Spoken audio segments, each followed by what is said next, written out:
قوة إلا بالله العلي العظيم. أعوذ بالله السميع العليم من الشيطان الرجيم. بسم الله الرحمن الرحيم. الحمد لله الذي ابتلى أولياءه وابتلى أنبياءه فصلى على كل نبياء وله بأنواع وجبرياء واحتسبوه بكل مصيبة وصدمة. أولئك عنهم صلوات من ربهم ورحمة. الصلاة والسلام على من اتبع نفسه في سبيل الله واتبع بتخليص الخلق وانجيل الفلاح قال لا إله إلا بالغربة عنه سميع الحديث ويستحلى على موضعنا عن حديث وعلى مقصودنا بذات الفلاح والمتقين بذات العناء الصابرين بالبلاء والضراء والشدائد الممتحنين بالشر والخوف والجوع والنفس من الأمراض والأولاد أسأله أن يوفقنا بعذابه على المظلوم الشديد وعلى المقتول الكريم سعادة مع السبع وبالمصيبة السبع التي بكت عليه البحار بأمواتها والسماوات بأركانها والأرض بأشجارها والأشجار بأغصانها مولانا مولى الكونين ريحان رسول الثقلين وعلي الله الحسين عليه السلام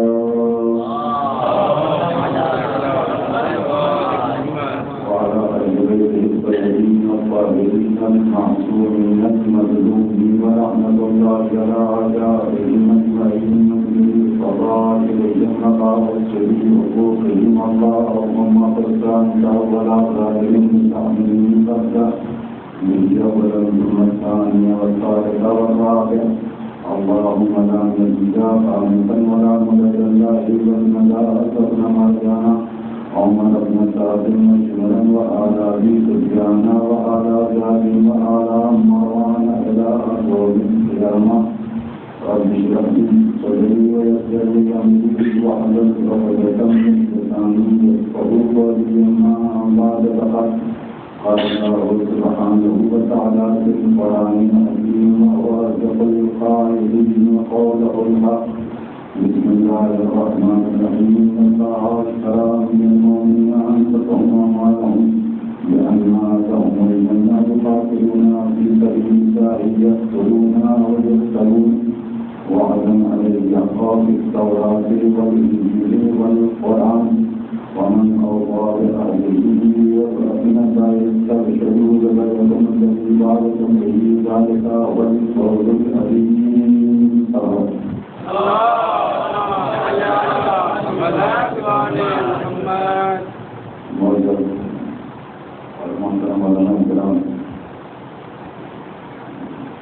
سلسلہ ادب تیسری تقریب شرف حاصل ہوا ہے. بدل چاہتا معصومین علیہ السلام بچہ حضرت حضرت بادل کو زہرا کرم اللہ رہتا. قرآن مجید کے مقدس الفاظ ہیں جس کی تلاوت کی شرف حاصل ہوا ہے. خدا عالم ارشاد فرما رہا ہے کہ بے شک اللہ نے مومنین سے ان کے جان و مال کو خرید لیا ہے اور اس کے بدلے میں سیوا کو نہیں کہا جا سکتا. جو لطف کیا اللہ نے وہ قیمت کی ہے اور انہوں نے نیند کی شناخت اور علامت اور پہچان کے ہے کہ وہ کبھی خدا میں قدر و قتال کر رہے ہیں جب قلونا قبل کر دیتے ہیں وہ لوگ قلون اور خود بھی شہید ہو جاتے ہیں. دو صفتیں ہیں کہ وہ میدان قتال اور میدان جہاد میدان جنگ میں جب آتے ہیں تو یا تو وہ مجاہد ہوتے ہیں یا وہ شہید ہوتے ہیں. اور اس کے بعد جو خدا ولی عالم کا وعدہ ہے اور وعدہ الہی حق ہے، اس کا تذکرہ قرآن مجید میں صرف محدود نہیں ہے بلکہ اس سے معطلب جو کتابیں ہیں اس کے اندر بھی اللہ نے یہ بات رکھی ہے کہ مومنین کی خرید و فروخت اندازے ہو سکتی ہے، اور جو اس وعدے کا وفا کرے گا، جو اس وعدے پر کھڑا اترے گا، جو خدا ولی عالم کے وعدے کو پورا کرے گا تو پھر خوش ہو جاؤ، اور سب شروع بشارتیں ہیں تمہارے لیے، خوش ہو جاؤ۔ کیا ہے بشارتیں تمہارے لیے؟ سب سے عظیم بشارت جو خدا ولی عالم کی ہے، کس بات کے اوپر؟ تو بیعکم الذی عبادتوں پہ، جس پر تم نے اللہ سے خرید و فروخت کی ہے، جس پر تم نے اللہ سے بیعت کی ہے، جو کچھ اللہ کی بارگاہ میں بیچا ہے، اور یہ بیچا جانا، یہ خرید و فروخت، یہ جو کچھ انعامات ہے، ذالک هو الفوز العظیم، یہ بڑی کامیابی ہے۔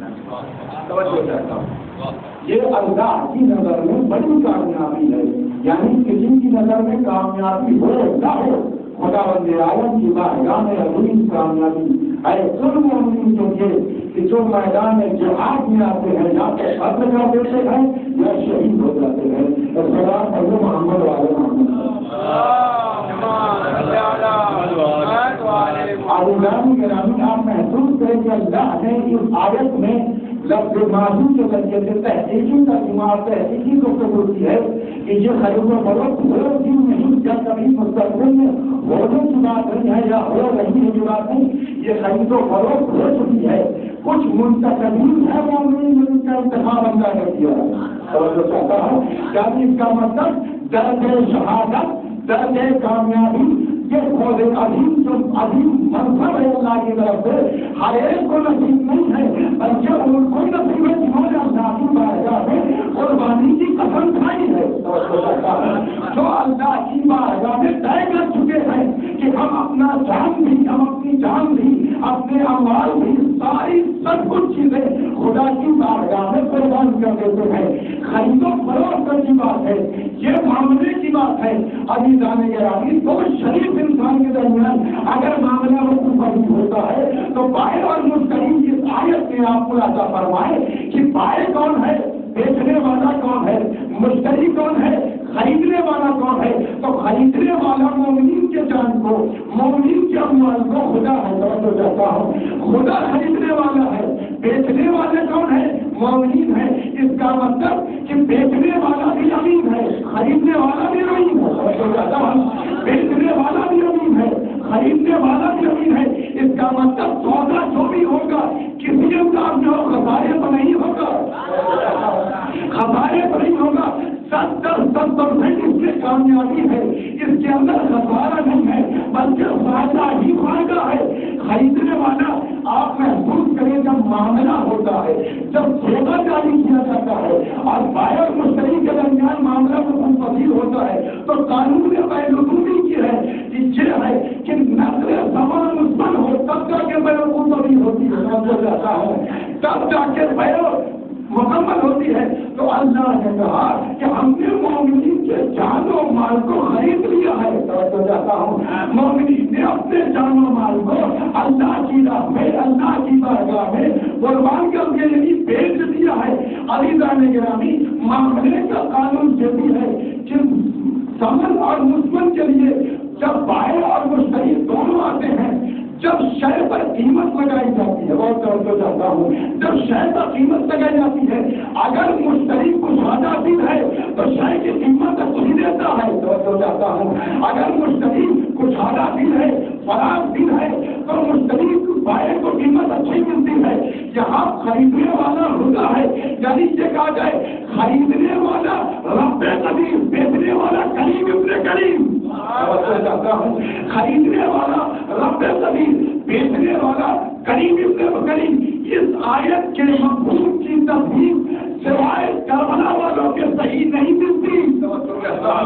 جہاں جان بھی بیچا گیا، مال بھی بیچا گیا، تو کہتا ہوں امام حسین نے کربلا کے میدان میں سب کچھ زمین وہ قتلوں کے دال کرتے ہیں۔ سبیل الہی میں ان مومنین کی پہچان اور شناخت ہے کہ یہ سب کچھ اللہ کی بارگاہ میں قربان جانی آپ محفوظ کریں. اس طرح من المؤمنین انفسہم واموالہم، یعنی ان کے جان کی جان بھی اور ان کے اموال بھی دونوں بیچے جا رہے ہیں. جب شے دی جاتی ہے یہ شے منتقل ہو کر کے بائیں سے منتقل ہو کر کے مشتری کے حصے میں چلی جاتی ہے. اب یہ بائیں کی جو بائیں ہے یہ شے جو موجود ہے مبی جو موجود ہے بائیں کو اس میں تصرف کا حق نہیں ہے. تو چاہتا ہوں بائیں کو اس مبی پر تصرف کا حق نہیں ہے. اب مشتری نے جو خرید لیا ہے قیمت ادا کر دی ہے تب اس قیمت ادا کرنے کے بعد اب جو کچھ تصرف ہوگا جو کچھ اختیار ہوگا وہ مالک کو ہوگا. تو چاہتا ہوں بیچنے والے کا نام حسین، خریدنے والے کا نام اللہ، جس نے اس بیع و شرع کو قبول کیا ہے. ابھی دانے گرامی کربلا کے بعد یہ طے ہو گیا اب حسین کی نہ جان اپنی جان ہے نہ حسین کا مال نہ اپنا مال ہے. حسین کی جان بھی اللہ کی جان، حسین کا مال بھی اللہ کی مال. تو کہاں یہ کہاں تک جائے گا؟ یہ مالک کی ملکیت جب تک باقی رہے گی. تو خدا بند عالم نے فرمایا کربلا کے بعد ہم نے لکھ دیا سچے حسین کے بعد قیامت تک نہ ہماری توحید کو موت آئے گی نہ سچے حسین مرنے والے گا.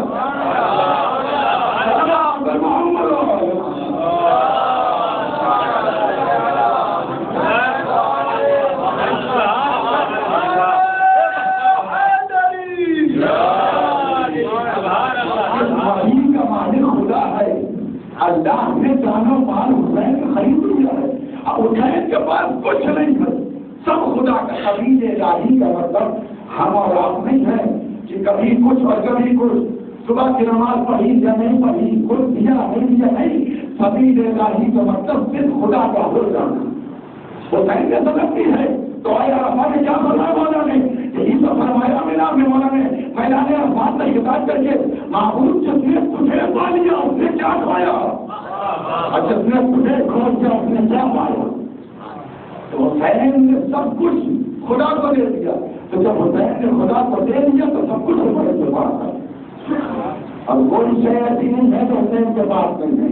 تو یہ تذکرہ توحید نہ قیامت تک مرنے پائے گا. اور جب تذکرہ توحید رہے گا تو ملکیت کے عنوان سے حسین کا تذکرہ قیامت تک باقی ملے گا. اور آگے کی باتوں میں انشاءاللہ میں نظر کروں گا. آپ محسوس کریں کہ یہ جو بیع و شرع ہوئی ہے امام حسین کے درمیان اور خدا بند عالم کے درمیان، یہ جان و مال امام حسین نے قربان کیا کربلا کے میدان میں. آپ محسوس کریں کامل الزیارات میں روایت موجود ہے. دلیل کے طور پر آپ کی خدمت پیش کروں گا. تو متعدد روایتیں ہیں. ایک روایت کا مفہوم کے شرکت آگے بڑھنا چاہتا ہوں کہ یہ جو معاملہ ہوا خدا کے درمیان امام حسین کے درمیان، روایت پیغمبر سے نقل ہوئی. پیغمبر اکرم کے پاس جناب جبرائیل آئے اور آنے کے بعد بعد ضرور السلام کے پیغمبر کی خدمت میں پیغام دیا. اے اللہ کے رسول، یہ نوازہ جس کو تم محبت کرتے ہو، جو تمہاری گود میں بیٹھا ہوا ہے، جس کو تم پیار کر رہے ہو، کربلا کے میدان میں دین کی خاطر مقابلہ کا شروع کیا ہو. امام پیغمبر اکرم روایت کہتی ہے پیغمبر خاموش ہے. اسی چھوٹی دوسروں کو بھی جناب سیدہ کو سنا دیا.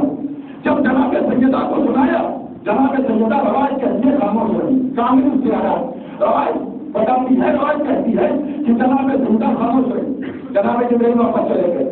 پھر جناب جبرائیل واپس آئے اور پھر درود و سلام کے بعد یہ پیغام میں بھیجا کہ اللہ کے رسول، یہ تو نوازہ آپ کی گود میں بیٹھا ہوا ہے جس کو آپ محبت کر رہے ہیں، یہ اللہ کی بارگاہ میں میدان کربلا میں 3 دن کا بھوکا پیسہ اپنے خانہ سے گزا شہید کیا جائے گا. راضی ہے؟ پیغمبر خاموش رہے. بیٹی کے پاس آئے، واقعے کو بیان کیا، بیٹی خاموش رہی.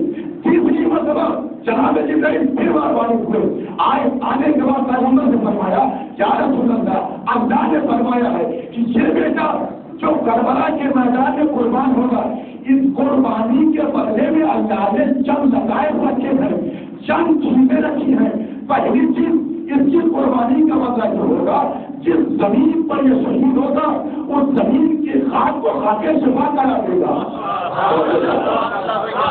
جس زمین پر شہید ہوگا اس زمین کی خاک کو خاکے شفا بنا دے گا. اور جو منظارہ قبر حسین عارفن میں آ کے فوج پر اٹھ کرنا اے اللہ کے رسول جو اس زمین پر تیرے بیٹے کی زیارت کے لیے آئے گا اللہ اس کی جنت، اللہ اس پر جنت کو واجب کر لے گا. صرف جنت کو واجب نہیں کرے گا بلکہ جائرن اور آخرن من عمرے، یعنی اس کی عمر سے نہ آنے کا شمار ہوگا نہ جانے کا شمار ہوگا. کیا ہے تو سب سے جس پر مجھے بحث کرنی ہے آگے چل کے توجہ چاہتا ہوں. تیسرا لفظ کیا ہے؟ قربانی کے بدلے میں جو عبادت کیا جا رہا ہے کا تیسرا لفظ یہ ہے، اے میرے حبیب اپنی بیٹی سے کہہ دیجیے کہ تمہارے اس بیٹے حسین کی نسل میں 9 امام دے گا اور آخری کو قائم قرار دے گا. توجہ چاہتا ہے، آخری کو قائم بنائے گا. جب یہ خبر پیغمبر کو جناب جبرائیل نے سنا دی، پیغمبر مسکراتے ہوئے بیٹی کی خدمت میں آئے. 3 مرتبہ جناب جبرائیل، 2 مرتبہ واپس جانا پڑا، تیسری مرتبہ اضافے کے ساتھ آئے. اب تک پیغمبر نے اپنی بیٹی سے فرمایا میری بیٹی فاطمہ اللہ کا پیغام جو ہے کہ کربلا کے میدان میں 3 دن کا پورا کرنا شہید کیا جائے گا. اس قربانی کے بدلے میں یہ 3 چیزیں ہیں. روایت کہتی ہے راوی نے کہا کہ پیغمبر کے سامنے جناب سیدہ کے ذبائح مقدس میں تلفظ ظاہر ہوئے. مسکرا کر کے اس قربانی کی جناب سیدہ نے تائید کی. توجہ چاہتا ہوں، اس قربانی کی جناب سیدہ نے تائید کی. رضایت اور بات ہے، تائید اور بات ہے. پیغمبر خاموشی کے ساتھ آئے، جناب جبرائیل کی بارگاہ میں نے کیا کہ میں بھی راضی ہوں، میری بیٹی بھی راضی ہے. محمد والے محمد لہٰذا اس قربانی پر سب سے پہلے اللہ نے پیغمبر کی ہدایت کے ساتھ ساتھ جناب سیدہ کی تعلیم حاصل کی. تب جا کر یہ قربانی اپنے کمال تک پہنچی اور اپنے کمال تک پہنچی. عزیزان گرامی، تو میں آج یہ کر رہا تھا اور میں کرنا چاہتا ہوں اپنے موضوع سے مربوط کی امام حسین کی عظمت اس قربانی کے بدلے میں تو اللہ نے دیا ہے وہ کیا ہے. 2 چیزیں جو پہلے میں نے ایک روایت اس کے بعد تیسری پر میں تفصیلی گفتگو کرنا چاہتا ہوں. پہلی چیز یہ ہے کہ جو امام حسین کی قربانی کے بدلے، اس خرید و فروخت کے بدلے، جان و مال کے بدلے، اس قربانی کے بدلے، ان مصائب اور اعلان کے بدلے جو اللہ نے رکھا وہ یہ رکھا کہ اس زمین کی خاک کو خاک کربلا، خاک شفا بنا دیا. اس کی عظمت کیا ہے، اس کا افتخار کیا ہے. تاریخ سے مجھے مورخین نے لکھا، راویوں نے بیان کیا کہ کربلا کی زمین عظیم ترین زمین ہے. میں اس پر ایک تقریر کر چکا ہوں اور اس پر بحث نہیں کروں گا. شافعیوں کے نزدیک، مالکیوں کے نزدیک، حنفیوں کے نزدیک، اہل تشیع کے نزدیک، اہل تشیع میں آگے کاشف الغطا، انہوں نے اس بات کی تعین کی ہے اور مالکی اس بات سے قائم ہے کہ دنیا میں سب سے عظیم ترین زمین کا نام ہے کربلا. اور حنفیوں کا کہنا ہے کہ عظیم ترین زمین ہے مکہ.